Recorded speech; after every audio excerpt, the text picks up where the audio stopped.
Namaste. My name is Makarand and I'm here to welcome you to this dialogue series with Dr. Maria Scanziano Singh on wellness, health, and well-being. Dr. Maria, thank you for giving us your time, your energy, your expertise, and your wisdom about this really important topic, because I can't think of anything more important today after we've come out of this pandemic. We're not completely out of it, I guess, than being well, both mentally, emotionally, as well as physically. And you are the person who's going to take us through the various steps to be healthy, to be well, and also to unleash our own capacity for self-healing. So my first question to you is, as you know, I'm wearing this t-shirt. It says Awaken Florida. We've just come out of this festival called Awaken Florida in your own beautiful Welcome Home Center. Can you tell us a little about this festival, how you conceived of it, and what was its purpose? Thank you, Makarand. And it's a tall order to ask of me to provide everyone with the whole formula for wellness and well-being. Awaken Florida was the brainchild of a group of folk who come from India, and they wanted to have their literary festival here at our lovely center. And they wanted to take this whole concept of a literary festival and enhance it to include other forms of art and healing and so forth, and to take that and bring it all together to make the concept of healing one of multifaceted dimension. And they wanted to use the center because they fell in love with it when they came to visit. The Teamworks, that's their name. And they were very intrigued at the site, what it really felt like here. And they said it was just the right place to do what we want to do. And we want to bring your holistic healing center into this whole literary, artsy festival, and kind of bring it out to the community and the surrounding communities to let them know that you're here and that there is a wonderful place where people can come for the sake of their well-being, to enhance their lives, to bring on a new dimension, because yes, it's been a rough 2 years or so or more.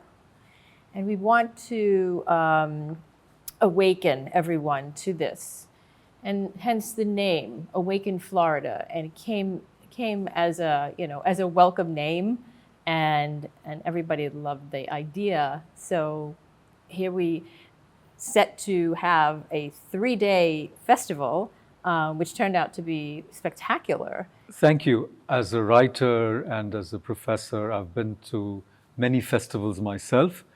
But what I found really unique about this one is how the arts and the entire experience of writing, as you said, poetry, music, dance, theater, was all brought into this perspective of healing. So may I ask whether, healing is something more than what we simply understand it, which is taking a bunch of medicines or going into surgery, having acute or chronic diseases, identifying them. Would you say that the festival was a way to say that the arts and also different ways of thinking, we were exposed to different philosophers, right. I myself was in one of those sessions. Would you say that all these perspectives and dimensions have an important role in healing? Because healing is not just about a specific disease or about a specific problem, but it's about wellness. It's about the awareness to live more beautifully, more harmoniously, and to, as it were, unleash your own capacities, creative, intellectual, emotional. And is that what you're trying to do here? To integrate and to create the whole human being rather than the fragmented human being, which is what we experience all around us. Yes, absolutely, absolutely. Yes, the The concept of healing is one, it's an old concept. Number one, it's very old as we are, that is, as a human race. And back in the day, many thousands of years ago, we had pristine lands and skies, plants and trees, animals, and healing back then was really not a problem for the most part, because the healing elements were all about universal, around. You could, put a person down in the dirt, bring the dirt up and rub the dirt on the person, or immerse the person in the dirt, the soil, and they would heal. Or there would be just energy healing back then. Or there were things like acupuncture, or dunk them in a pond. Or dump them in a pond, or pour some wonderful herbs in and around them, or rub them into the body, and healing would go on, because there was absolutely no interference by anything that I would call contaminated or corrupt. There was no corruption in the environment. Absolutely. My first visit to this place, I immediately, picked up this different vibration, as we may call it. Though we don't want to mystify all this, it's a fact. You walk in, you feel different. There are crowded places, there are disturbing places, and there are very peaceful places like a Zen garden. And we've known this, as you said, forever, as way far back when human culture began. People knew this.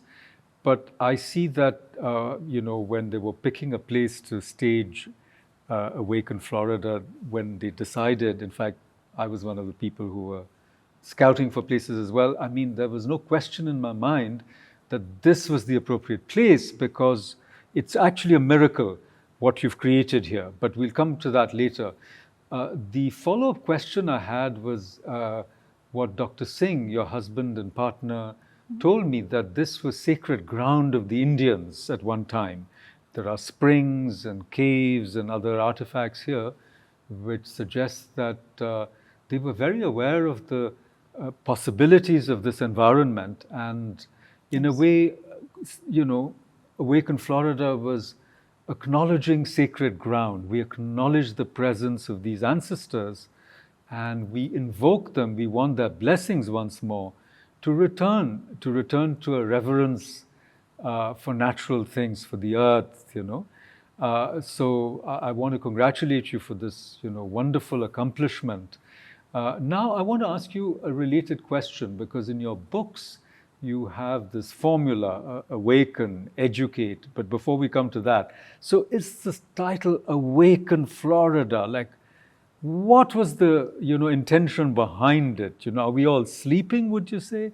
Because the Buddha also, his name means awaken, not enlightened. People don't realize that Buddha does not mean enlightened. It simply means the awakened one. The awakened one, exactly. What do we awaken ourselves to, and why are we sleeping? Good question. It seems that that consciousness has for too long taken a back seat.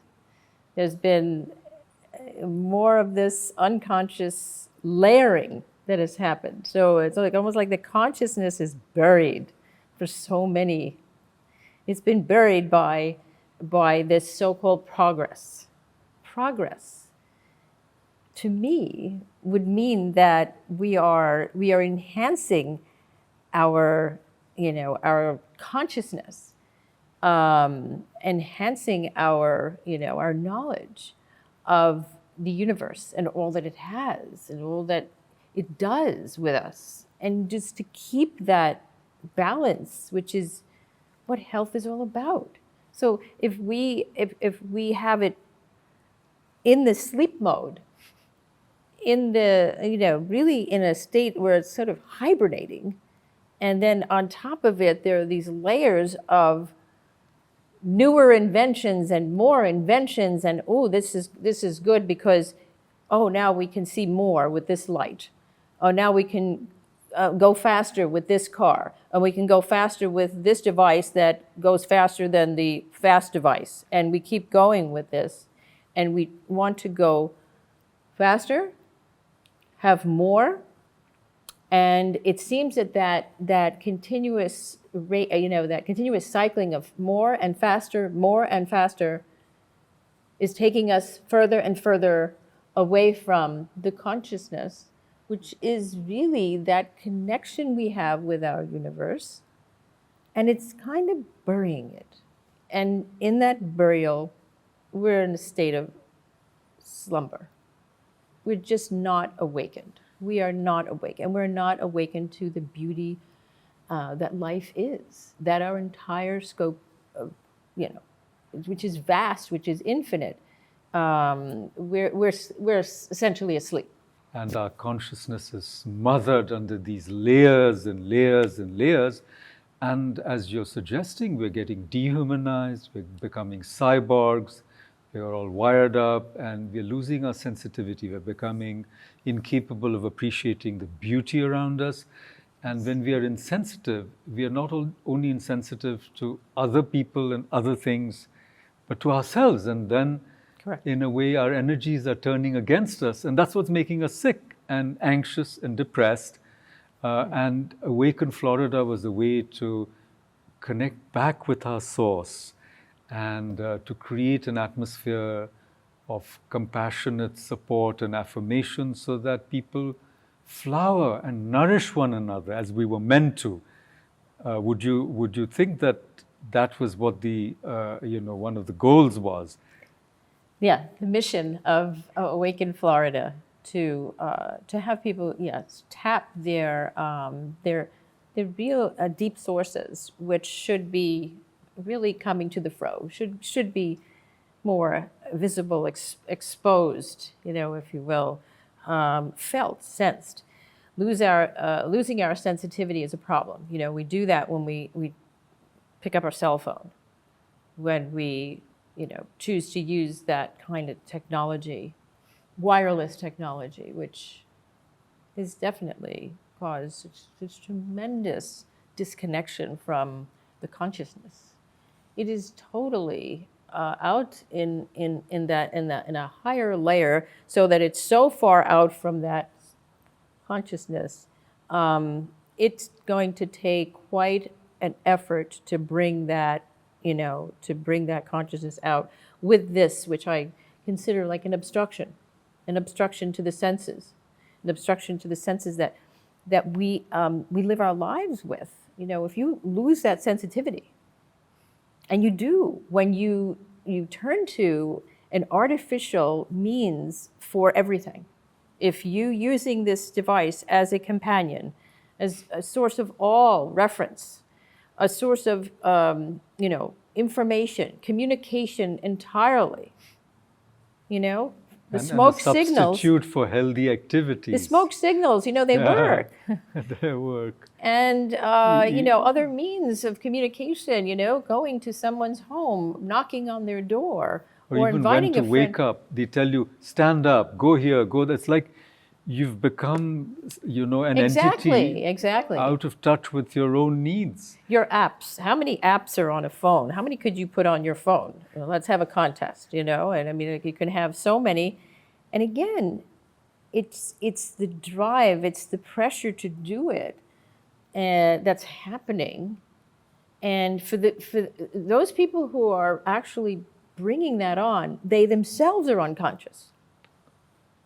How could they not be? Based on the actions that they're taking to put the public at large under the pressure, and pushing them in a direction, for the sake of this technology that is taking them away from their own sense of reason, purpose, and so on. If I ask the average person what their purpose is and what they are and who they are, they can't answer me. Absolutely. We'll come back to, gadgets at a later point in our dialogue, but I know you gave a talk on it. I was there, and I'm wearing a gadget myself, but I've immediately changed my life. I take it off, And we'll come back to this. But just to come back for a moment to Awaken Florida, I was glad to see a lot of people who came in leaving with smiling faces. They were curious, they were checking out things. So I think that, I don't want to use the word advertising, but I think Awaken Florida was a way to announce to the world that there is a place like this where people can come in and they can get help. It was also a way for both Dr. Singh and you to give back to this community. And I saw that the people who came here, they love you, they came here because they know you, they came for the opera sessions, they came for all kinds of other things, including the art and the yoga, the music, the drums, partly just because they know you and they care for you. And I think that we need many such oases, as we move forward, so that people have an alternative. So thank you so much for leading us through Awaken Florida, and we'll see you soon for our next episode, where we're going to talk about Welcome Om, this beautiful center that you've created. Thank you. Thank you, Makarand.